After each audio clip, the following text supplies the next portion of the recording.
So yeah, thank you everybody for joining.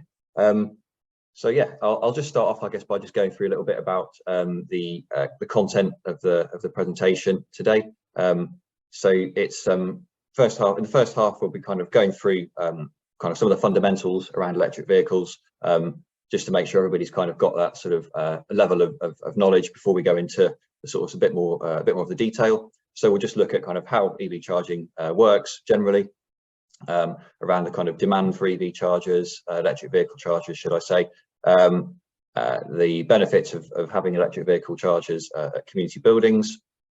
We'll look into some possible grant funding avenues, including our electric vehicle charge point grant from South Cambridgeshire District Council. We'll have a little case study of a parish council who's made use of that grant already.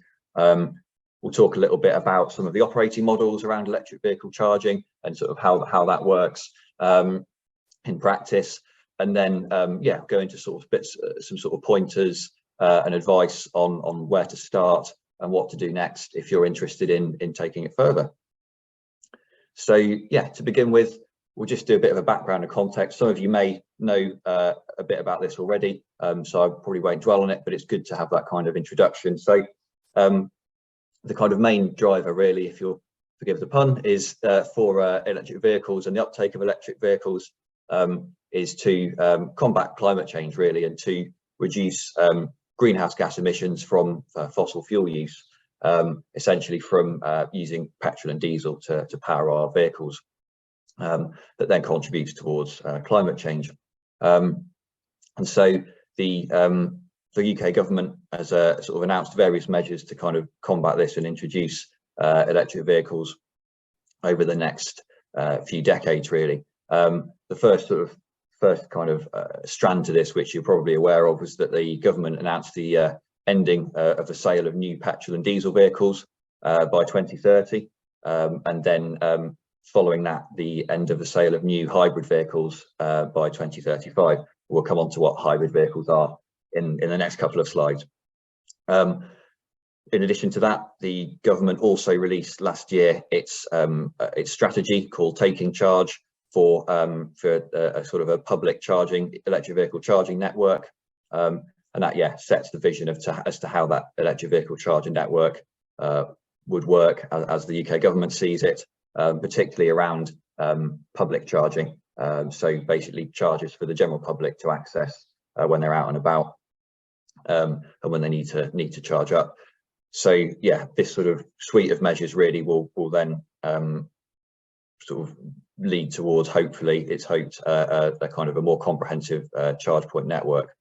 And so yeah, electric vehicles are now kind of becoming more widely recognised as part of our overall transition, nationally and probably globally as well, to sort of decarbonising our transport. And we've seen this in terms of the sales of EVs, electric vehicles, increasing rapidly over the last couple of years. So in 2022, the new registrations of plug-in electric vehicles actually accounted for around, I think it's 22% of the average market share, which is a record figure, and that increased on the previous year from 2021, which was around 18%. So yeah, although and that's just new registrations rather than the entire sort of entirety of vehicles, but it goes to show that gradual increase, or quite, well, not gradually, it's quite a sharp increase in uptake for electric vehicles.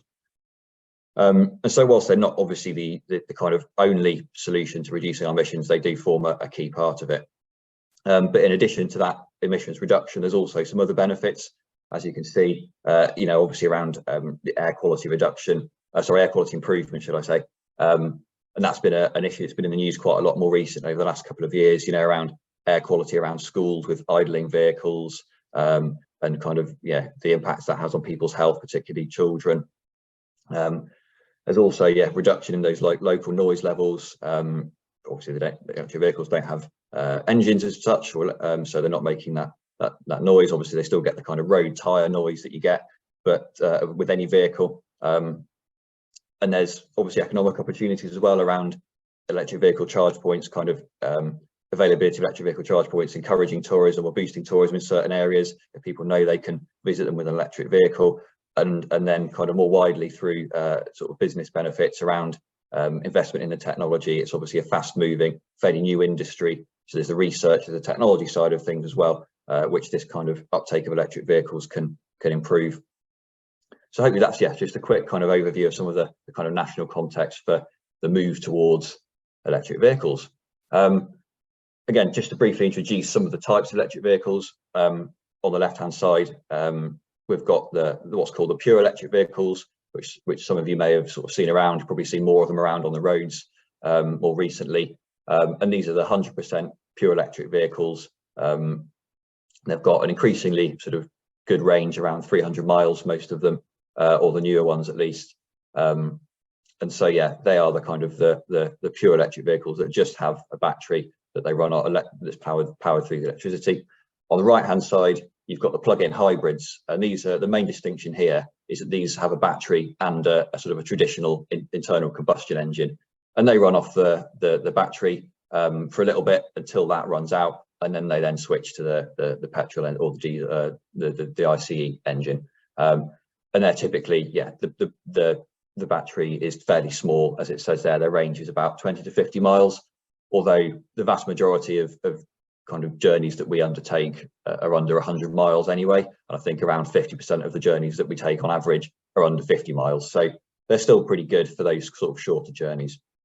But yeah, that's the distinction really between those two types. You'll hear me refer to hybrids and sort of electric vehicle, pure electric vehicles. So that's just to demonstrate really what they are.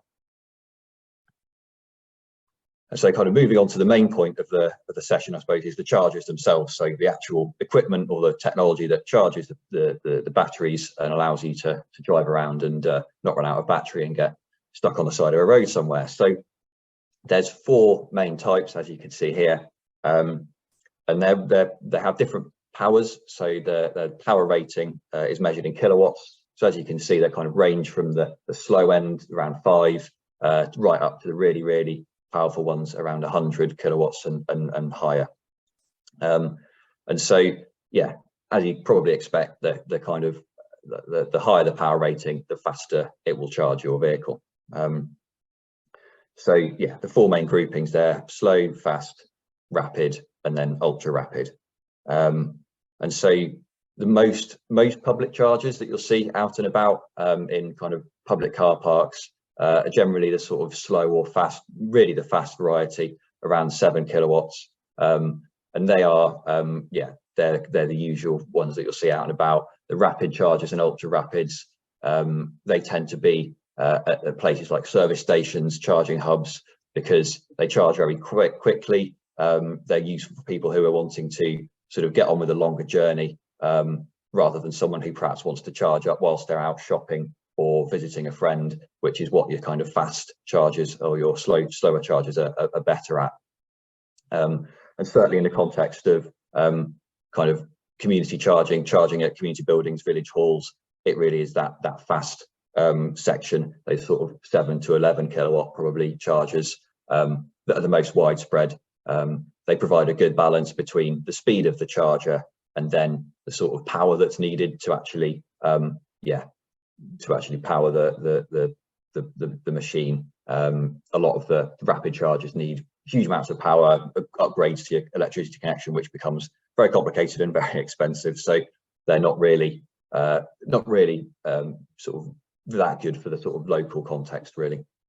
It's worth also mentioning, I've just said there, most of them, the fast chargers and slow chargers run off AC power, so they're alternating current. The rapid ones are DC, direct current, and the car batteries charge through direct current.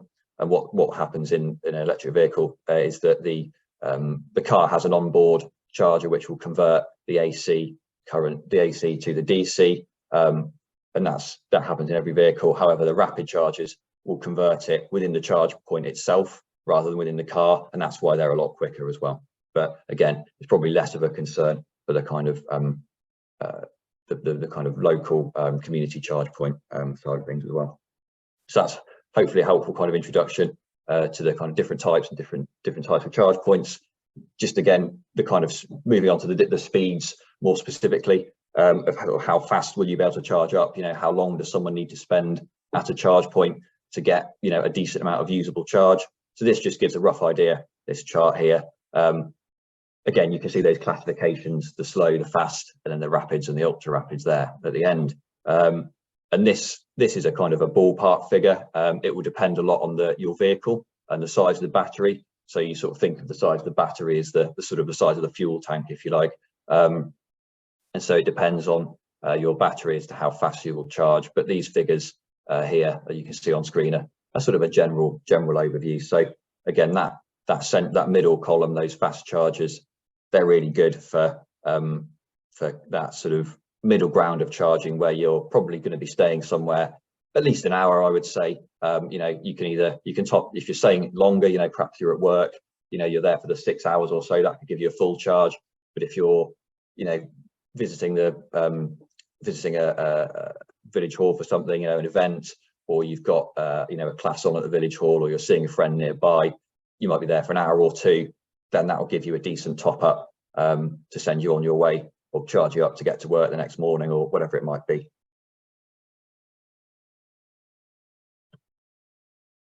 So there we go. So that's the sort of roughly how it works really. And then in terms of the user point of view and how it works from their point of view in terms of actually getting to the charge point and how it, you know, how they connect to it. Again, it's fairly straightforward. They obviously, you'll need a mobile phone or a smartphone, should I say, to actually access the charge point. So what will normally happen is you'll have a map or a mapping, you know, like a GPS in your car, or on your phone with an app, something like there's a map called Zap Map, and what that does, it's probably the most widely used one, and that shows you all the public charge points everywhere, and it'll tell you where they are and whether they're working, and so you'll know where you've got your nearest charger, and then that's how you find it. So you locate it. Once you get there, the chargers normally have like a code on the side that you can scan with your phone, and then it will take you to an app that you then download. You then pop in your details, usually your card details, so that you can then you can then make a payment for the power that you've used. Once you've got all that sorted, you start up charging, and then once you're finished, once you unplug, you will then the charger will then take the payment from your bank account, and that's essentially it from the kind of user point of view. It's fairly straightforward once you're used to it. I think the problem is what happens is at the moment is that each different provider will have their own app.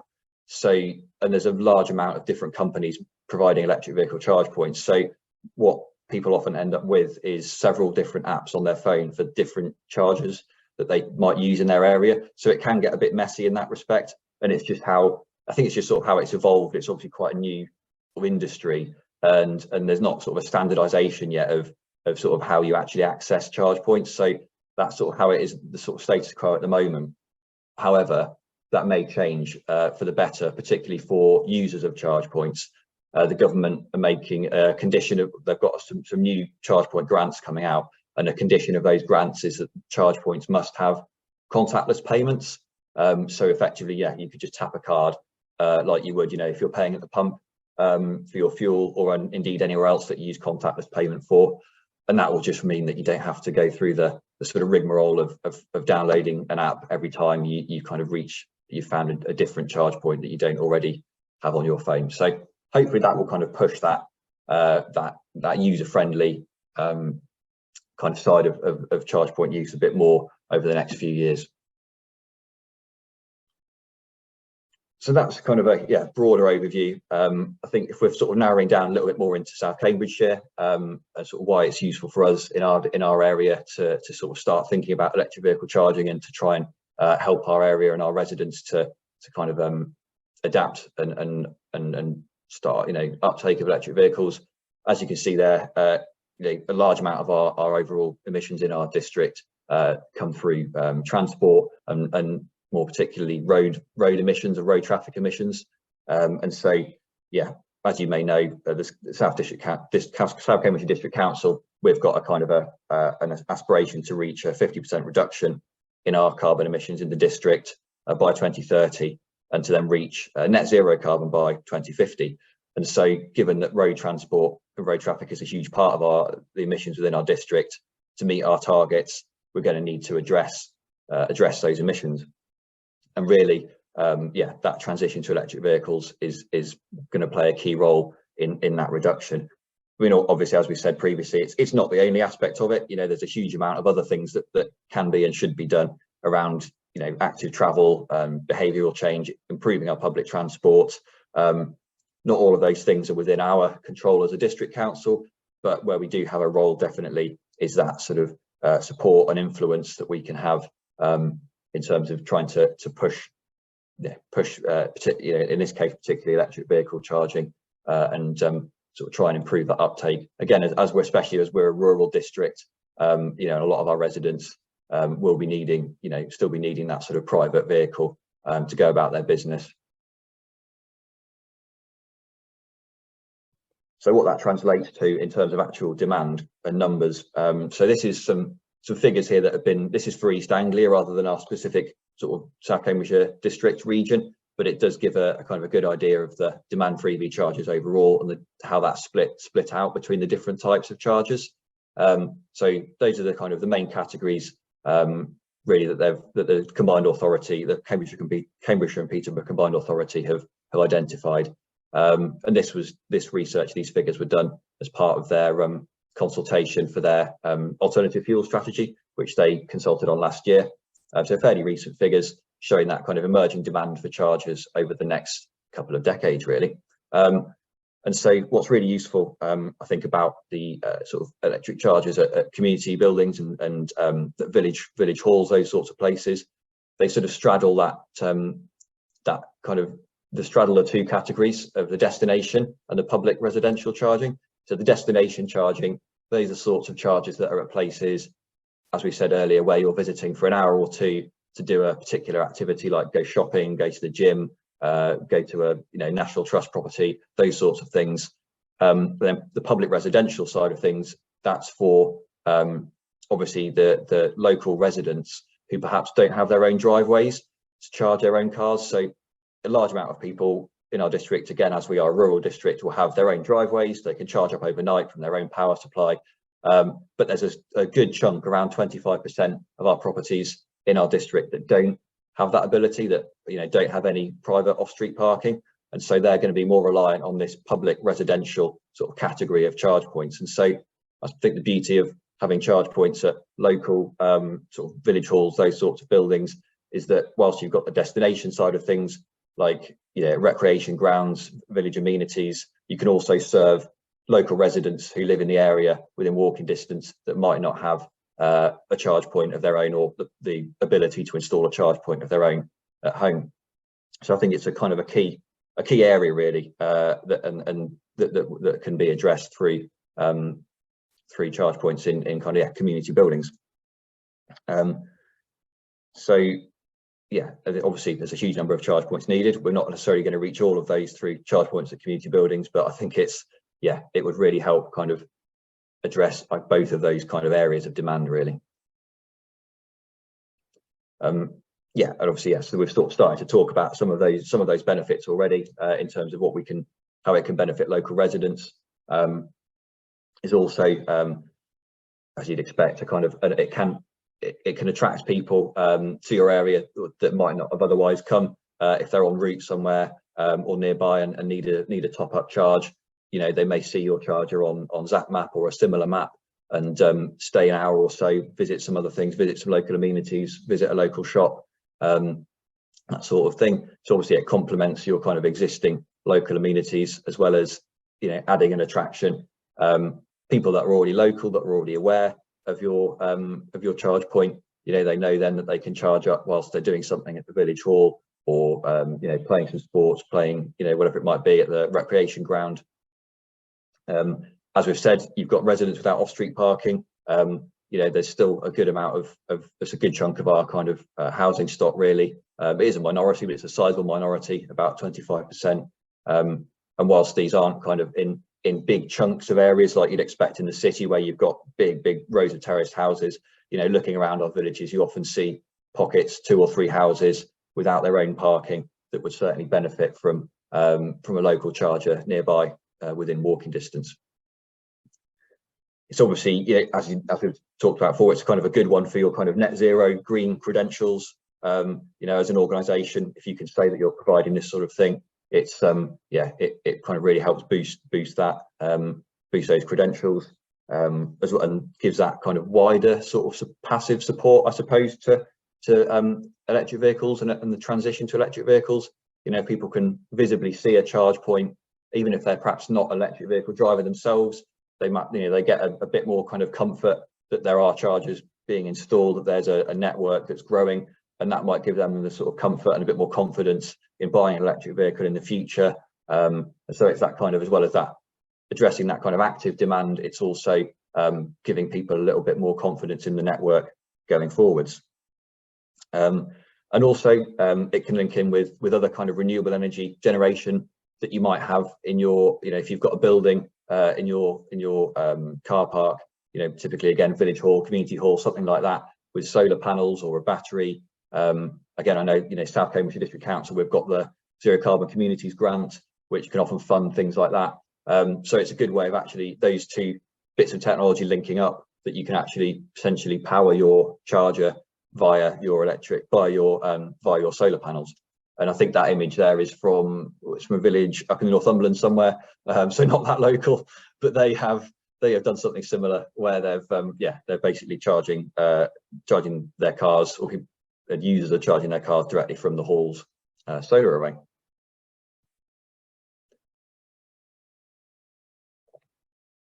So in terms of what we're actually doing to encourage installations in community buildings, and one of the key things really is I say new, it launched in the late autumn, is our new-ish electric vehicle charge point grant. So this is run by us, South Cambridgeshire District Council.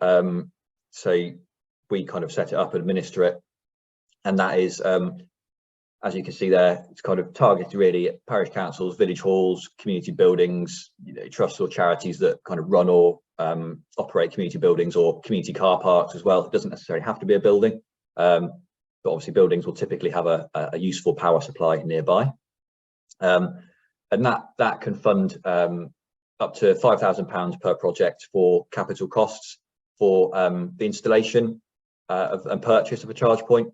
And so I'm sure many of you will want to know the rough sort of what does a charge point cost? Well, how much will £5,000 get me? Well, I would say the typical installation and purchase of one of the fast chargers that we were talking about earlier, those sort of 7 kilowatt fast chargers, that usually runs about 6,000 to 8,000 for the purchase and installation. The whole lot obviously does, again, that varies depending on what brand of charge point you buy and who's installing it, and things like the distance from the charge point to the power supply and how much digging needs to be done, those sorts of things. But that's a sort of a ballpark figure. So as part of the grant, we would ask then for match funding, and that can be obviously through there's a sort of government grants or other grants, or sort of any funds that you might have as well. So, but it does provide a sizable proportion of that initial cost. And it was really limited at 5,000 at the moment because of our sort of internal government structures and the way that we wanted to set the grants up quickly, and that sort of amount was the best way of doing it. That could vary in future, but that's what it's set at the moment. Obviously, we want it to be for the chargers to be accessible for public use, and ideally, sort of 24/7, so that if we've got residents like we were talking about earlier, who might want to charge overnight, for instance, then they're not going to get locked out, or their car's not going to get locked in at 10 p.m. or whatever, and they can't get it until 9 the next morning. So yeah, ideally sort of accessible 24/7. And then the other key thing really is that there must be a sort of a demonstration that you thought about what the demand would be for a charger, like who would be using it and how, because obviously the last thing we'd want is to for everybody to go to all the effort to install it and then for it to not be used. And whilst it's it is a bit of a no one's got a crystal ball, you can't say absolutely that you'll get X number of users. It's still there's still sort of indicators that you can look at to when you're thinking about demand, which we'll come on to a little bit soon. But yeah, that's the sort of main aspects of it. The other thing is obviously there, but it needs to be for public use. rather than limited to a particular organisation or a particular like group of people. It needs to be for anybody, whether they're residents, visitors, or whomever. So yeah, obviously happy to take any questions about that, you know, at any point or during or at the end. I don't know if I've included it on my slides. I probably should have done, but I will. I will put a link in the chat at the end to the website, the web page for the grant, which gives you a lot more information on how to apply and sort of some advice as well. But I'll also put the contact email address for the grant fund as well, which will come through to me if you've got any questions later on that you think about, or if you want to go away and talk about it with anybody and come back to me, then always happy to answer any questions about the grant, either via email or if it's easier over the phone or you know, Zoom or whatever it might be. So just as a bit of a case study, we've already had one parish council in the district who's accessed the grant, which was Steeple Morden Parish Council, as you can see there. So they'd already done quite a bit of work. I think they were pretty interested in this this sort of area as we were kind of putting the grant together. So they're very helpful in that. But they'd also already kind of researched what they needed to do. And so they applied to the grant in November of last year, and they are pretty much they're pretty much complete with their installation. I think as of this week, there's a couple of final sort of sign-offs and bits that need to be done, and then they can go live. So that's a sort of timescale they've kind of done it in. So it's not really rapid turnaround, but it's you know, it's not too bad either, I think, especially for something that's probably unfamiliar to quite a lot of us. You know, certainly for myself, it's not an area that I've really worked in before, so it's a lot of us, it's sort of finding our feet in this area. But yeah, they had a really good application. So a lot of the things they looked at, just talking about demand earlier on in the last slide. So they did a really good they made a really good case really for their charger here. So first of all, they had a good site in mind. So this is the building that you can see is the village hall there, but the car park is associated with their I think it's the recreation ground at Steeple Morden. And so on the map on the left hand side, you can see the big red star, which is the location of the charge points. It's just off the map, but then right next to that is the recreation ground. Then you've obviously got the kind of wider village spread out there, sort of alongside the sort of three main streets. And what they'd done was they kind of identified all the houses within walking distance.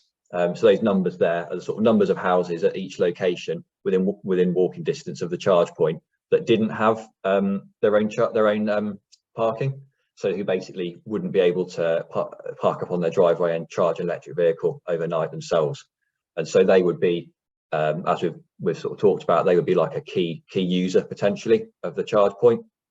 And they're all within walking distance, within about 10 minutes walk, according to Google Maps. So that's sort of pretty reasonable, I would have said. So they kind of identified all of these properties, which are obviously quite a few. So that was really helpful, just to give us a kind of a bit of comfort that there'd be potential for the charge point to be used. It's also very handy, there's existing amenities nearby, obviously the village hall itself, the recreation ground, there's a school you can see just to the south there, also a public house, I think just near the War Memorial in that sort of area. So a few things nearby that again you've got people potentially popping into for a couple of hours who could well make use of a charger if they're visiting from somewhere else. So yeah, a really good case for the charge point, I thought, in that location. And obviously, you know, a handy kind of ready-made almost, or a good position to put the charge point in next to the village hall. That as part of their application, they'd asked for some money for just resurfacing that area. So again, we can use the grant for that sort of thing, groundworks for the car parking areas. If you've got a kind of a rough area that isn't quite formalized, you might need to tarmac it and put some bay markings on it, that sort of thing. And that can be covered in the grant as well. So they had a good location nearby to their building where they could draw the power from, enough space for 2 parking spaces. So that's 2 cars that can be served by the same charger. As you can see in the middle, I don't know if you can see on your screens, there's sort of a two bays drawn out there. And then obviously a little map there on the right hand side, which just shows the layout again. So yeah, a really good kind of clear application. They'd used some of their own funding, and then they'd also accessed government funding as well, which I'll talk about a bit more further on, to sort of pull. Luke, yeah. We've got a couple of questions in the chat, and I wonder if it would be a good time to answer them now. Yeah, actually. That's fine. Yeah, go ahead. The first one is, how many ports for charging are on each charging unit? And the other one linked to that is the cost that you mentioned for a single or a double charge point? Yeah. And who sets the charge for the charging? So all kind of linked, if that's... Yeah, sure. So points, or so there's both two. Sorry, I'll start again. Most chargers, I would say, 7 kilowatt chargers have two plugs, so you can charge two cars simultaneously. And they are, the cost that I gave are for chargers that we being South Cambridgeshire District Council have had installed as a trial at a couple of places on our own land. And they were both dual socket chargers, if you like. And they were both 7 kilowatt dual socket chargers. And that cost included, as I say, the kind of installation. One of them was cheaper than the other because it was closer to the building that we were drawing the power from. And then in terms of who sets the kind of the tariff, if you like, for the user, I'll come on to that in a bit later. It depends on the sort of model that you're adopting, but mostly it will be the owner of the charge point. So in that case, it would be yourselves most commonly. If you sort of purchased a charger and paid someone to install it, you would then set the tariff, presumably to cover your costs at the least in terms of electricity that you're then, that's being used, so that you're not, out of pocket as such. They're not generally, these sort of slower chargers generally aren't a big profit making sort of enterprise unless they're done in real volume. For these smaller kind of installations, it's harder to do that because obviously, you sort of especially with the cost of energy at the moment. But yeah, I hope that answered the question. Yeah, I think you picked everything up there. Thank you. Good. Yeah, great. But we'll come on a bit more into that kind of setting tariffs and those sorts and the operating models in a little bit more detail anyway. But yeah, it's useful to cover it in this bit as well. So yeah, I think that probably covers the kind of the Steeple Morden application. As I said, yeah, they'd access some government funding, some of their own funding, to kind of pool their resources because they needed a bit more money just to formalise that car parking area. They're obviously, I think I'd be lying if I said there weren't any kind of hurdles along the way. And again, it's part and parcel of the kind of a newer technology that's kind of growing, I suppose. But yeah, they've been very, very keen and capable in kind of addressing those concerns and yeah, really sort of enthusiastic about getting the charge point in. So I think they're excited to have it up and running. In terms of those hurdles and things, I'll come on to those in a bit more detail in a sort of a kind of a tips slide later on anyway. But so yeah, hopefully that's sort of useful to see how it's been done elsewhere in terms of an application to the fund. So as I said, yeah, there's some other EV charging grants as well. The main one really that's relevant to ourselves in kind of public charging and like community charging on local authority land or parish land or whatever it might be, is the on-street residential charge point scheme with a handy acronym of ORCS, which is from the Office of Zero Emissions Vehicles. So that's OZEV, government department who run the scheme. And that can provide a maximum of 60% of the capital costs of installation and purchase of charge points. It's quite an in-depth application. It's certainly more, I wouldn't say it's as straightforward as our application for the South Cambridgeshire District Council grant.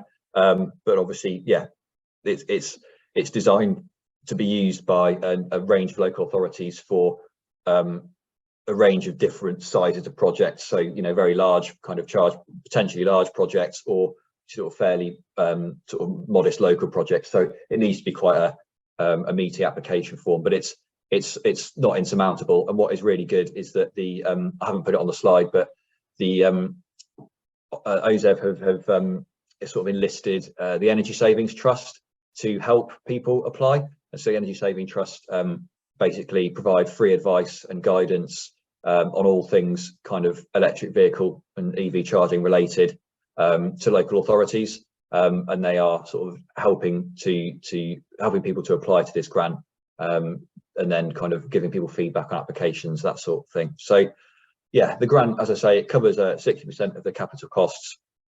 They can be in car parks, which is obviously generally where they would be if we're talking about community buildings. Interestingly, they changed it. It used to be just local authority car parks, but now they can be in community owned car parks as well. And then obviously, again, as with our grant, they're looking for a demonstration of that demand for chargers. There's also the thing that there's a bit of a timescale on it, in that they're asking for projects to be completed by 31st of March next year. Now, I had a look earlier on the government website, and I couldn't find any sort of actual deadline for applications to be submitted by as yet. So I think it's a sort of a just keep an eye on the grant and see what happens to it. But it's certainly it seems to be still going at the moment. So I thought it was worth including it on this slide, just to make you aware of it. The government have got various other grants for various things, EV charging related. So I think they're trying to, as always, sort of adjust their grant scheme so that they're trying to direct the money where they see it's best suited. But yeah, at the moment it's still going, this scheme, as far as I'm aware. So that's a scheme that Steeple Morden Parish Council accessed as well, to help them with their installation. So we'd already touched a little bit on some of the operating models from one of the questions. There's two main ones really that I wanted to talk about. The first of which is the sort of, I suppose it's the most prevalent, particularly for probably sort of smaller installations, is sort of owning and operating the charger. So essentially, you'll purchase the charger and sort of get someone to install it yourself.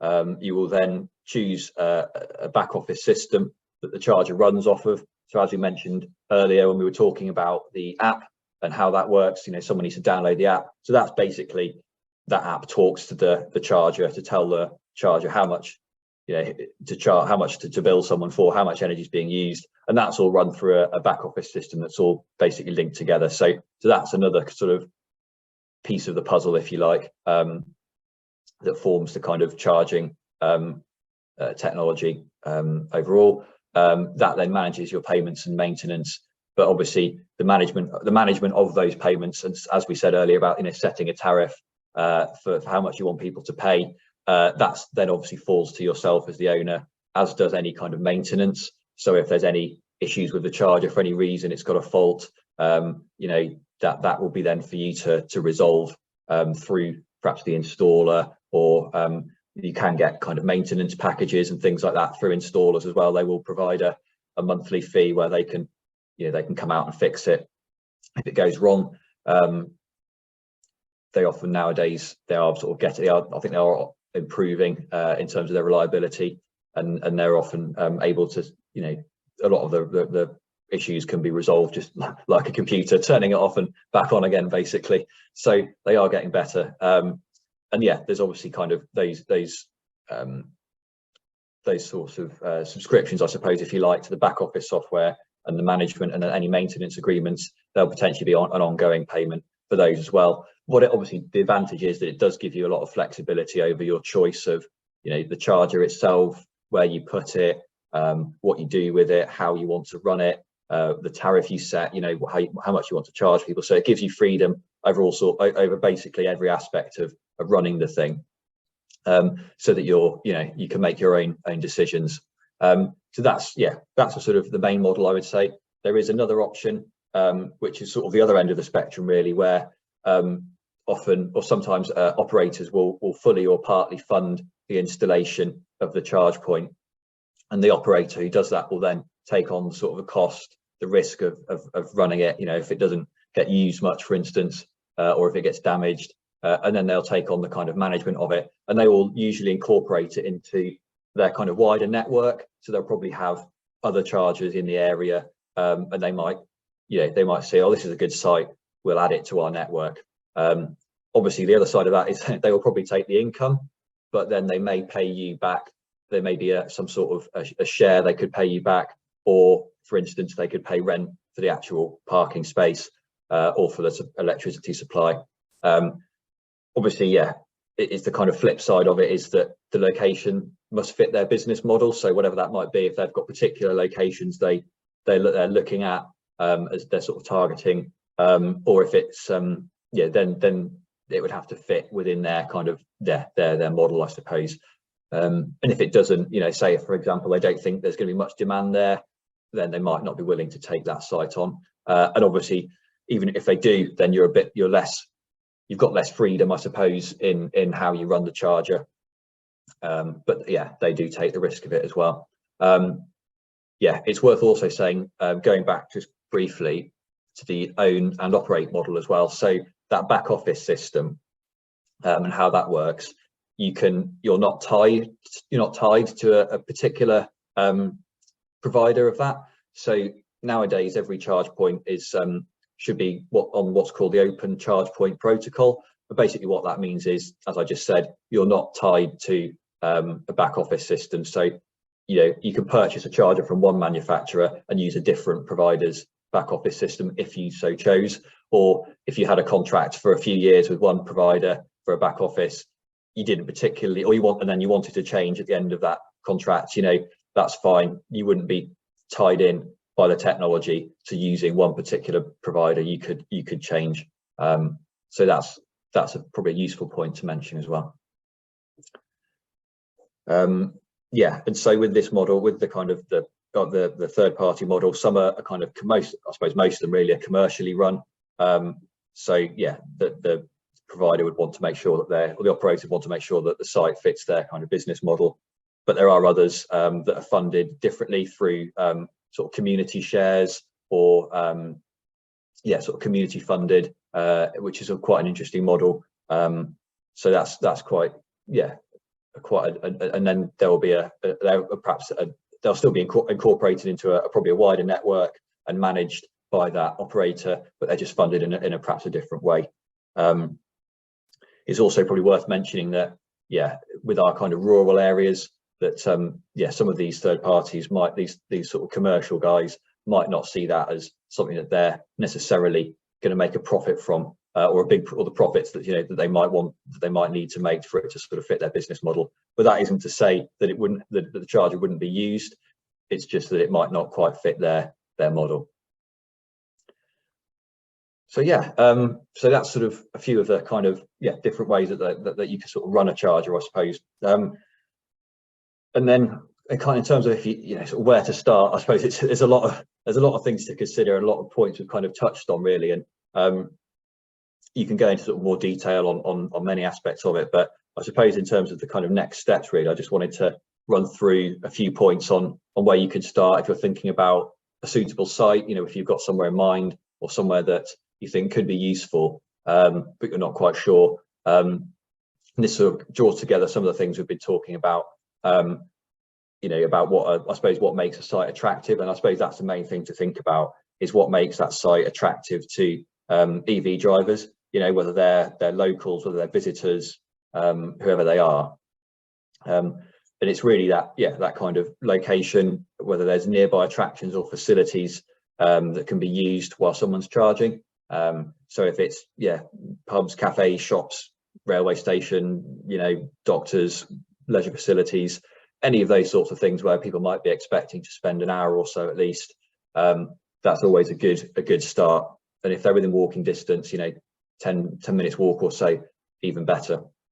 Whether it's a safe location is obviously, you know, if people are important, particularly if you're thinking about if you're a resident that wants to leave your car there overnight to charge. If you don't have your own driveway to charge on, you probably want to be leaving it somewhere that feels safe. And I know, you know, many of our villages aren't exactly crime hotspots, but it's just one of those things to think about in terms of whether it feels safe and attractive for someone to leave their vehicle there sort of overnight, really. Another really important thing is that electricity supply. So think about where that's coming from, whether the distance from where you want to put the chargers, you know, how far is it you want to try and get it as close as you can if you want to sort of minimize your costs.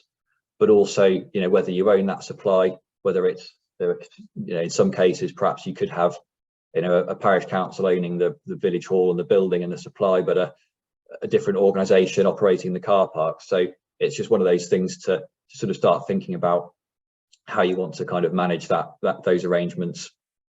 There's also, yeah, in terms of sort of linking to the safety aspect, sort of accessibility as well, whether it's, you know, whether people have got enough space to get in and out of their vehicle around it. It's sort of obvious stuff, but it's worthwhile considering, and particularly if you want to make the spaces accessible to disabled users as well, sort of blue badge holders, whomever it might be, and you might need a little bit more room for that. It's worth obviously considering doing that, because, you know, potentially you're opening up the charger to another group of people, and it's just more sort of equitable, I suppose, really, for EV drivers overall. Yeah, I think they're sort of the key ones, really. Obviously, the electricity supply, checking that's sufficient to actually power the charger. Generally, they are. I think, like, generally most sort of village hall buildings are probably capable of you know, powering a 7 kilowatt charger. But it's worth, you know, it certainly is worth getting that opinion from a local, you know, an electrician, someone who's qualified, before you kind of go too far down that road, just to make sure that you've got the sort of a safe means to connect the charger, and that it's going to be able to turn on without turning the lights off in your village hall. Luke, we've got a couple of questions. Is that all right if I just kind of mention them now? Yeah. So Graham's asked, how do you stop people just leaving the car overnight if it takes 6 hours to a full charge? If you have two units, it's likely to develop queues. So I suppose it's about how do you set sort of protocols around that, or do you set protocols around that? Yeah, there's a couple of ways you can. So sort of I suppose the passive way to begin with, which is putting up signs just saying, you know, don't overstay, or maximum stay X hours, whatever you think sort of appropriate. You can also, if that isn't working, you can generally set overstay fines or overstay charges through that back office system that I was talking about. So the thing that links the charger to the app, that sort of piece of software can determine how long someone has stayed at the charger, and then you can set a tariff like you would for the actual usage of the charger itself. You could say, you know, charge X pence or X pounds per minute or per hour of overstay, to then discourage that. But obviously, again, you'd want to probably put that on a sign as well, to make sure that that's sort of known, really. In terms of sort of enforcing outside of the charge, the technical, you know, sort of private enforcement, if you like, I'm less sure of that. I know that if you're like the local highways authority, so the county council can obviously, you know, sort of fix penalty notices, that sort of thing. I think that gets trickier for certainly for us at South Cambs. We don't have sort of parking enforcement of our own, so that's going to be, I think, a little bit harder. But there are ways within the technology that you can set your own tariffs as well for overstaying, if you know, that sort of passive encouragement or discouragement of overstaying isn't working. And I suppose in terms of queuing, it really depends on where you see your kind of users coming from, you know, and what the demand is. If you've got a lot of people that want to be using the charger, then, you know, it's sort of, you may need more chargers. But it's always hard to say without, you know, you've got to install it first and see, really, I think, to kind of be able to make those judgments. It's hard to know, as I say, without that kind of crystal ball, exactly how many people are going to be using it and how they're going to be using it. So yeah, it's maybe a case of just sort of monitoring it, really, for the first few months and seeing what happens. Okay, Luke, we've got another question. Trevor's asked, is there a fire risk if the charge point is on the hall's wall? And do you have any kind of knowledge around how insurance companies would view that, you know, in terms of a risk to the building? And then Trevor's also said, this is a risk associated to battery fires. Yeah, it's a very good question. I'll be honest, it's not one I know a huge amount about, particularly the kind of the insurance side of things. So that might be one I'll probably have to come back to. Well, I wouldn't want to give you incorrect information now and sort of have misinformed anyone. But it's a very good point. And yeah, there's obviously the kind of the battery side of things is a potential risk of electric vehicles that perhaps isn't there with traditional kind of combustion engine vehicles. So yeah, it's obviously one that it's an important thing to consider if you're as you say, if you're looking at insurance. But the energy saving trust who I mentioned earlier would probably have more information or more knowledge than I would on that subject. So perhaps what I'll do is I'll ask the energy saving trust if they can sort of give any details on how that works, and then I can pass those on either through yourself, Lisa. There may well be other questions that I can't answer as well. So at the end, I'm taking notes. We'll keep a log of them. That's it. Yeah, I'll log them. One of the things that I could also do is we work quite closely with a couple of the insurance brokers for village halls, so I could ask them for their view actually on EV chargers. So we can probably come up with an answer to that question between us, couldn't we? Yeah, that would be good. Yeah, thank you. And I'll ask as I say, Steeple Morden Village Hall as well if they, I'm sure they have thought about that as well, so they may have some findings too. So yeah. But yeah, sorry, I can't give you an answer this moment in time. That's all the questions for now anyway. Okay, great. Yeah. Yeah, so obviously, just sort of talk about the supply there, but I think we probably covered that. So I think another important point is the internet access to the site as well. The charge point will need a connection to the internet, obviously, to kind of link up with people's phones and talk to people's phones and talk to the vehicle. And so it's important that you have some sort of internet access at the site, whether it's a Wi-Fi or whether it's a broad Ethernet connection through a cable. The charge point will need internet access. I know some village halls do. Steeple Morden, I think, as part of this process, they've now kind of got free Wi-Fi throughout their kind of recreation ground buildings, so it's kind of had a good little kind of co-benefit of getting them. They've needed the internet at the site, but they've actually now been able to expand that internet access across a wider area for their kind of residents to use. But that's a key part of it. There's the general power of competence as well. I'm sure you will all know far more about this than I do, but something that I wasn't aware of when I started looking into this was that in order to basically charge members of the public to use facilities, including electric vehicle charge points, then someone, I believe, within the council or the parish council will need to have this general power of competence, which I believe you can be trained. There's sort of training and whatnot for, which I understand is free as far as I'm aware. But that's something to be aware of as well. That's a sort of legal requirement of actually being able to charge people for using the electric vehicle charging facilities as well. It's also worth mentioning, just going back a little bit to that kind of power supply and the sort of suitability of the site. A lot of installers will be able to do a survey, and the Office of Zero Emission Vehicles, who I mentioned earlier, have a list of their sort of approved installers. So they're not every single installer, it's not an exhaustive list, but they're the ones that have applied to OZEV and got approval as a sort of a verified installer of electric vehicle charge points. And that's on OZEV's website. And you can search that by postcode, so you can get local ones. And they will then often be able to do a survey as well. So, there'll be electricians, but they'll be sort of knowledgeable in the area of EV charging. So they'll be able to give you a sort of a more contextual kind of survey as to what's suitable for your site as well. So definitely worth mentioning. I can put a link to that web page in the chat as well, or send it round as part of the slides afterwards as well, because that's a handy thing to have.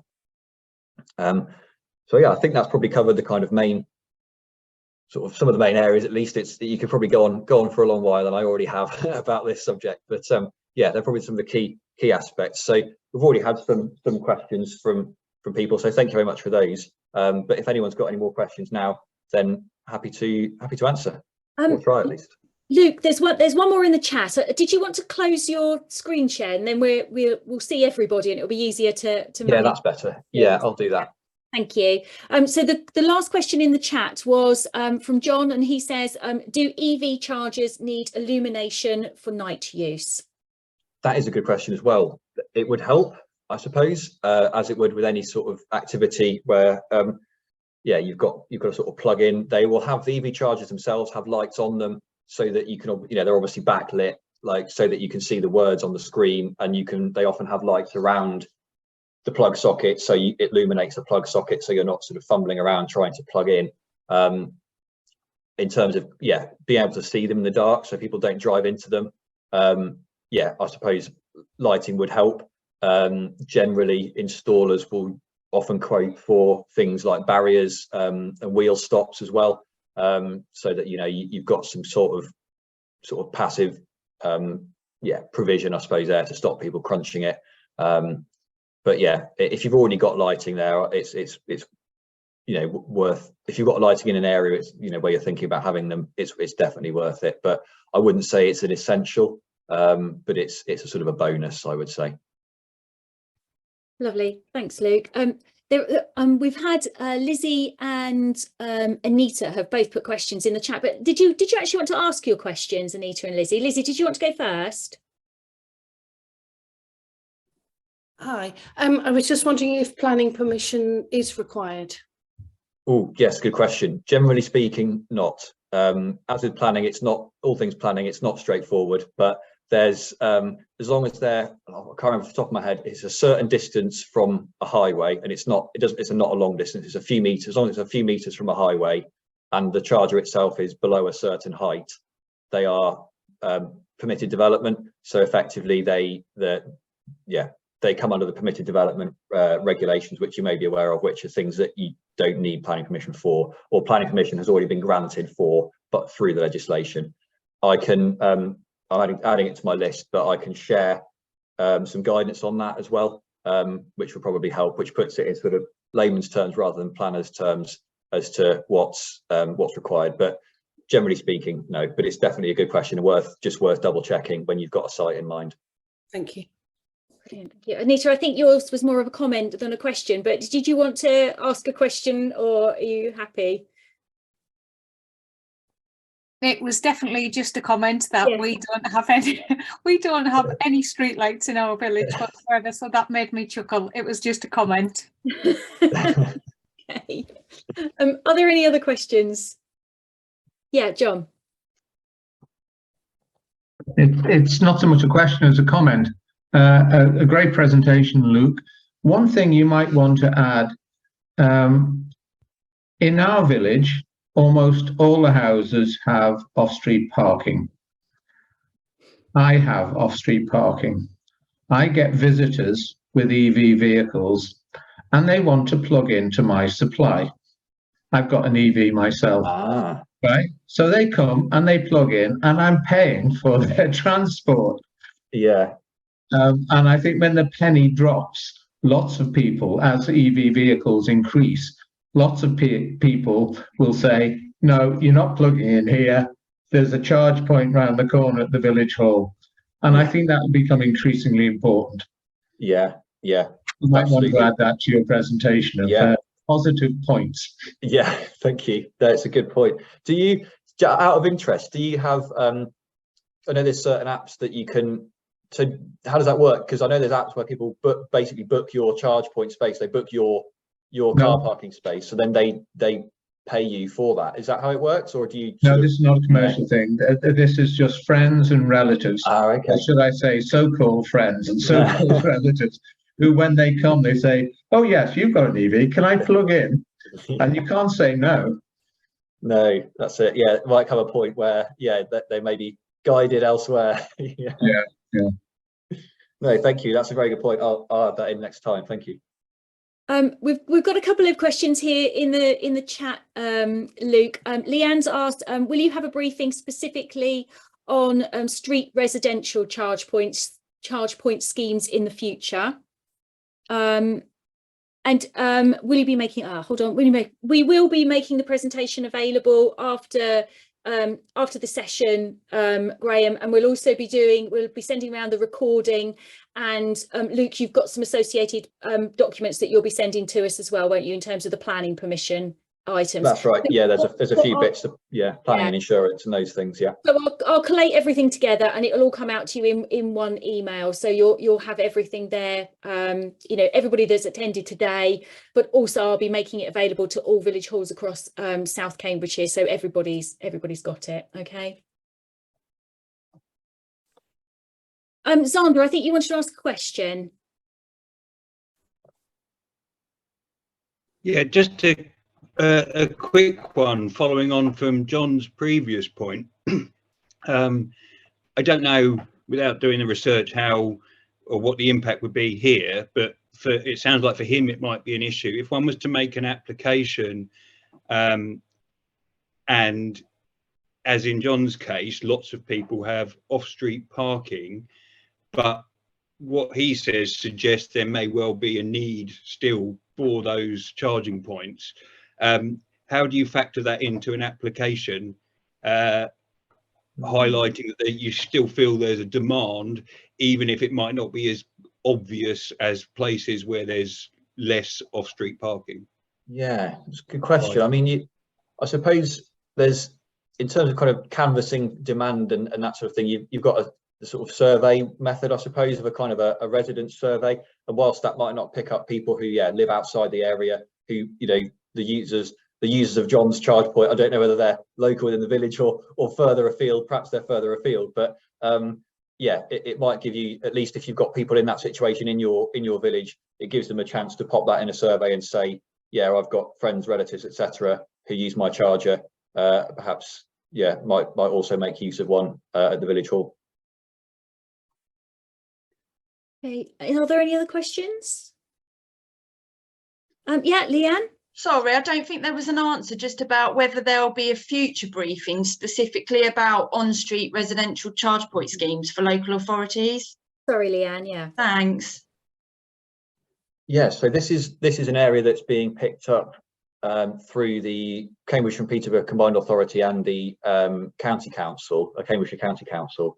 So as a bit of context, there's a large government fund, several £100 million fund called the Local EV Infrastructure Fund, and that's targeted effectively at what you've just mentioned, really that key kind of gap in the provision of on-street residential charging and charging hubs as well. But it's kind of key to addressing the demand for people that don't have chargers, and it sort of fits in with obviously the local charging. I think they're intended to be, in areas where there's higher demand. So yeah, sort of more urban areas perhaps. So that's an area that's being picked up through the County Council and Combined Authority with a strategy and a bid then to that fund, which is then we South Cambridgeshire and other districts are kind of feeding into that process as well in terms of what we think our sort of demand is in our area. But there will be, as sort of more emerges from that, I would hope there'll be a bit more publicity and a bit more information about that coming from sort of the County Council and probably from us as well, perhaps, as a sort of a beneficiary of that and sort of their work. But it's not something, because it's on street, as a district council, we aren't the local highways authority, so that's the County Council, so we don't have responsibility or sort of power over really the kind of the road network, and so that's why it's sort of being done through the county rather than ourselves in the district. But it's one of the many sort of complexities of kind of a local government structure and responsibilities for different things. So I hope that's useful-ish. Yeah, it is. Can I just ask, that scheme, would it be parish councils bidding, or would it be the county council bidding? So the Levi Fund, the local EV infrastructure, that's the county council and the combined authority would bid for that, yeah. But parish councils could come to those authorities and say, we really need some on-street parking in our parish. Yeah, and ask for installation. Potentially, yeah, that's it. As I say, it's sort of fairly early days yet in terms of the application for that fund, and how it's being set up really, and how the strategy, what the strategy is going to say that then sort of identifies the demand, which then feeds into the application. But yeah, I would hope that certainly we as a district and yourselves as parishes and us as a sort of area overall would be able to feed into that process and decide what we, or advise what we think we need. Graham, did you want to ask your question? Yeah, thank you. With regard to that, actually picking up on that point, if we were to look at possibly on-street parking through the lampposts, etc., does that mean that all of the costs and everything are associated with basically the electricity being drawn and being paid for? It's all sorted out through county, so we wouldn't actually actively have to get involved with anything, would we? Other than the application saying that we wanted these, we wouldn't have to get involved with the managing of the process because it's all through the network. Is that correct? Yeah, possibly so. Yeah, I mean, as I say, it depends what the sort of business, how the business model is going to be set up for that. As I say, it's sort of early days, and there's a lot of different potential models, I suppose, that could be used in how the private sector as well is brought in, because obviously it probably we will need to bring in kind of private investment as to then fund and install all the chargers. And so there's quite a lot of, as I say, it's quite early days in terms of how that's going to work and what model we're going to go down. But yeah, I mean, in principle, if it's not on, I suppose, any charger that wouldn't directly be on your land, you wouldn't be sort of paying for the electricity that's being used from that charger if it was on street. But yeah, that's sort of, I think probably more information is probably needs to come out around that. It's sort of being, the strategy sort of in process at the moment, so it's not a known quantity, I suppose, as to how exactly it's going to be delivered, who's going to be delivering it, and where. Just to follow up on that, although I do see a negative on that though, because if you have got on-street parking, you could see an awful lot of resident rage if you've got people rocking up to someone's house every night, 3 o'clock in the morning, plugging their car in outside someone's house, just so that they, because obviously the next charging point is nowhere near their house. So you could find a bit of a mess with that one, I think. If it is in proper residential streets, that could become a bit of an issue. Indeed, yeah, that's it. That's another, excuse me, that's a whole area of it that needs to be sort of thought about really and trialed. And it's, there are on-street installations elsewhere in the country. So yeah, it's sort of about looking at how they work and how they're managed, I suppose, and what restrictions, if any, you need to put on the spaces, and yeah, how you, as you say, how you kind of avoid upsetting those that live nearby that perhaps don't have an EV for whatever reason, without sort of disenfranchising them and not, sort of turning them against electric vehicles entirely. So yeah, it's definitely a challenge. John, did you want to ask a question? I think Lizzie's been wanting to ask first, so let Lizzie go first, then I'll go. Okay. I was just going to say that we have a number of properties here that do have off-street parking, but they're listed buildings, and some of them are expressing a desire to have an electric car, but are really struggling with planning. Is there any way that I can advise them as to where they might get help, please? Yeah, I think the best thing to do is probably for them to speak to the duty planning officer, who will be able to give them some general advice around listed building consent. I know that the problem is that I used to work in planning for my sins, and I know that there was basically anything that's attached to a listed building, even if it doesn't need planning permission, it will need listed building consent, and then that goes to the heritage officers, who are the special heritage specialists, and they will then sort of make a determination as to whether it's acceptable or not. So I think that if they've got any outbuildings like a garage, I mean, that's the obvious place to, it's probably an obvious thing to say, rather than looking at the building itself. If the building is listed and perhaps they've got a newer garage or a newer outbuilding that has an electricity supply, if that's near near where they want to charge, really want to park, might be worth looking at that first. But that's probably a very obvious point that they've probably already looked at. But yeah, the duty planning officer is probably the best thing to do. They used to be able to call them. There used to be a booking system where you can make a booking with a planning officer give them a call and then discuss your query. I believe that's still going, so that may help. At the very least, there should be an email sort of system where you can get in touch with a duty planning officer, and that's sort of for general inquiries. So I can put, again, there should be a web page for that, for South Cambs District Council, so I can put a link to that in the chat as well, or send that out afterwards. Okay, thank you. John, did you want to go next? Yeah.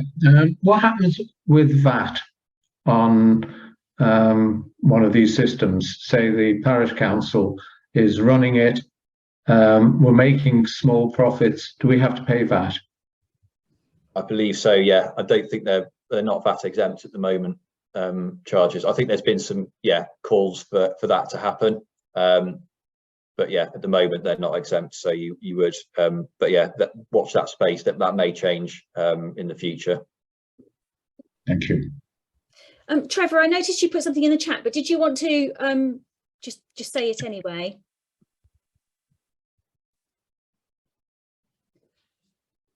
You're muted at the moment, Trevor.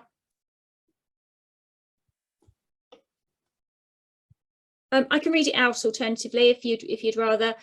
Trevor's put, should the approach to EV charging be aimed more at rural areas? Urban areas are more suitable for walking and cycling, while rural areas are dependent on vehicles due to the lack of public transport.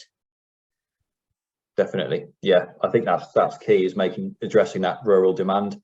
As you've rightly said yourself, there's other, alternatives are far more accessible in the urban areas. And I think that's what certainly this, our South Cambs electric vehicle charger grant, and probably the sort of larger government grants for the larger scale schemes, are kind of hoping to address as well, in kind of bridging that gap, particularly as the rural areas tend to be less attractive to commercial operators, because there's not that sort of footfall, as it were, of the churn of people coming into a city that you would have, in Cambridge, somewhere like that. So yeah, it's about kind of bridging that gap, and supporting the network where it's not somewhere, in areas where the private sector is perhaps not going to take it up, or in the case of that larger government fund, kind of leveraging some private investment to kind of encourage them to go into rural areas. But yeah, you're absolutely right. There's going to be parts of the country, and certainly parts of our district, where public transport, however good it gets, isn't going to be viable for everybody all the time, and so there is going to be still that reliance on private vehicles, which then creates demand for EV charging. So yeah, definitely aimed at rural areas. It should, and that's hopefully the funding should funding both local and national should start to address that in the coming years. Are there any more questions from anybody? Yeah, Graham? Where we have all the parkings, if you take Cambridge as an issue, because obviously there's an awful lot of issues going on around this congestion charging, and 85% apparently seem to be against the congestion charging in Cambridge, based on a recent poll.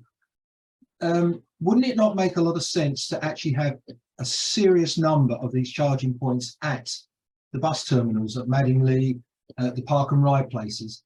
So you really are encouraging the Tesla drivers, or whatever EV vehicle you've got, to actually drop off and take the coach or take the bus in, because just having half a dozen points is not even going to scrape the surface.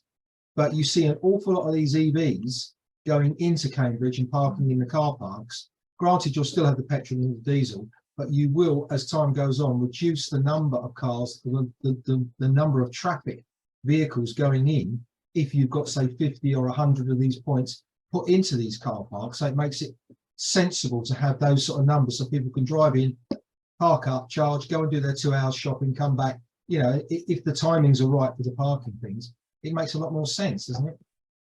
It does absolutely, yeah, you're 100%. It's whether they're EVs or whether they're petrol, diesel, they're still taking up space on the road and taking up space in car parks. Absolutely.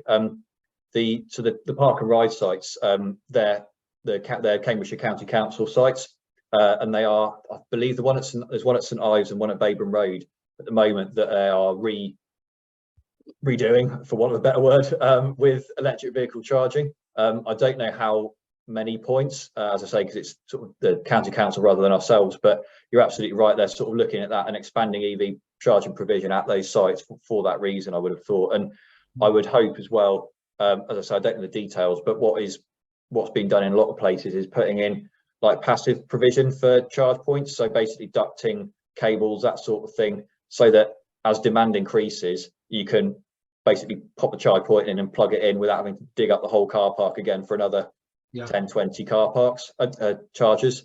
Because at the moment, they're trying to establish that balance of, we still need to serve current petrol diesel vehicles, make sure people are using car parks, using charge point, using park and ride. So you don't want to, I guess, turn them away by saying, no, you can't park in EV spaces and make everything, EV for EV charging. So it's that balance at the moment. But yeah, if they're able to bring online every few years another 10, 20 chargers, if they've already built ducting and put cables in, then yeah, as you say, it kind of helps address that demand as it rises. But yeah, certainly two sites at the moment that they're putting EV charging in. I don't know if they're planning to do it anymore for any more of their park and ride sites. I would guess they probably are, but yeah, they've probably got more information on their own website about that. But yeah, very good point. Thanks. Are there any more questions for anybody? No, I think that's probably everybody's questions answered. Well, Luke, can I thank you for a really informative session? I found it really interesting and really informative. It's a whole area that before this, I knew very little about, and I feel much more knowledgeable now. So thank you very much for this session. I think it's been really helpful.